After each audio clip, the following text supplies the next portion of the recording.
সকাল সকাল বেরিয়ে পড়লাম মনে অনেকটা আনন্দ নিয়ে রেডি সেডি হয়ে জয়গা যাওয়ার উদ্দেশ্যে।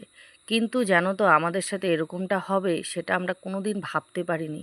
এবার তোমরা বলবে আমার সাথে কি হলো, ঘুরতে যাওয়ার পরে আবার কি হলো। দেখো, এটা জানার জন্য তোমাদেরকে আমার সাথে থাকতে হবে সারাটা দিন, তবেই তোমরা জানতে পারবে আমাদের সাথে কি হলো। মনে অনেকটা আশা আকাঙ্ক্ষা নিয়ে বেরিয়ে তো পড়লাম। এবার পার হচ্ছি একটা জঙ্গল। দেখো, জঙ্গল না, এটা একটা ফরেস্ট। এই ফরেস্টটার নামটা এখন আমার মনে নেই, যখন মনে পড়বে অবশ্যই তোমাদেরকে জানাবো। আর তোমাদের যদি জানা থাকে, এটা হচ্ছে কুচবিহারে। ঠিক আছে, আমি তো সব জায়গা চিনি না, তার জন্য তোমাদেরকে বলতে পারলাম না। আর মনের মধ্যে আনন্দ নিয়ে বেরিয়ে তো পড়লাম রেডি টেডি হয়ে। এবার তোমাদেরকে কি বলবো যে রাস্তায় আমাদের সাথে কি হলো।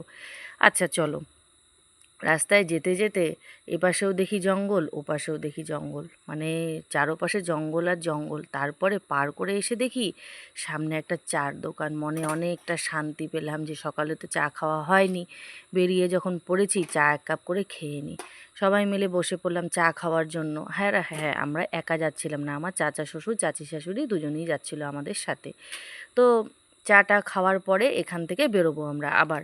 অনেকটা রাস্তা এগিয়ে এসেছি, আর কিছুটা গেলেই আমরা আমাদের জায়গা মতো পৌঁছে যাব। এখানে আমার ছেলে কি কি খাচ্ছে, ও তো দোকান দেখলেই পাগল হয়ে যায়। আর এখানে আমার চাটা দিল, চাটা ঠান্ডা হবে, তারপরে এই বিস্কুটটা দিয়ে চাটা আমি খাবো। তো সকালবেলা চা আমি খেয়ে বেরোই নেই, চাটা না খেলে পরে মনটা খুঁতখুত করে। আমি প্রত্যেকদিন চা বানাই খেয়ে দিয়ে আমি বের হই, কিন্তু আজকে চাটা খাওয়া হয় নাই। তো ঠিক আছে চলো, কোনো ব্যাপার না, রাস্তায় বেরোলে কিছু না কিছু তো খেতেই হয়। তো চাটাই নয় খেলাম। এরপরে চাটা খেয়ে খাওয়া দাওয়া করার পরে গাড়িতে যেয়ে উঠলাম। আর এখানে হচ্ছে ফরেস্টটা শেষ। এটাকে বলা হয় চিলাপাতা ফরেস্ট। ঠিক আছে, আমি নামটা ভুলে যাইনি, কিন্তু আমি বলিনি। এটাকে বলা হয় চিলাপাতা ফরেস্ট। আবার এই ফরেস্টের মধ্যেই দেখলাম কিছুটা রাস্তা আসার পরে কতগুলো ময়ূর ছিল। আরও অনেক কিছুই দেখা যেত যদি ভাগ্য ভালো থাকতো, তবে ভাগ্য তো আমার সবসময় ভালো থাকে না, তার জন্য খালি ময়ূরটাই দেখলাম।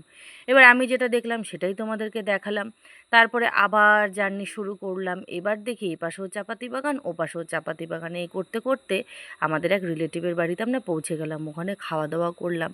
এরপরেই তো শুরু হলো মন খারাপের ব্যাপারটা। আমরা ভুটানে ঢোকার জন্য এখান থেকে বেরিয়েছিলাম, ভাবছিলাম আজকে ভুটান ঘুরে আসবো, কিন্তু জানো তো আমরা কোনো দিন তো যাইনি, আর জানতামও না ভুটানে যাওয়ার জন্য নাকি আইডি প্রুফ লাগবে, তবে ভোটার কার্ড আধার কার্ড সব কিছু লাগবে। এটা তো আমরা নিয়ে যাইনি, যার জন্য যেতেই পারলাম না।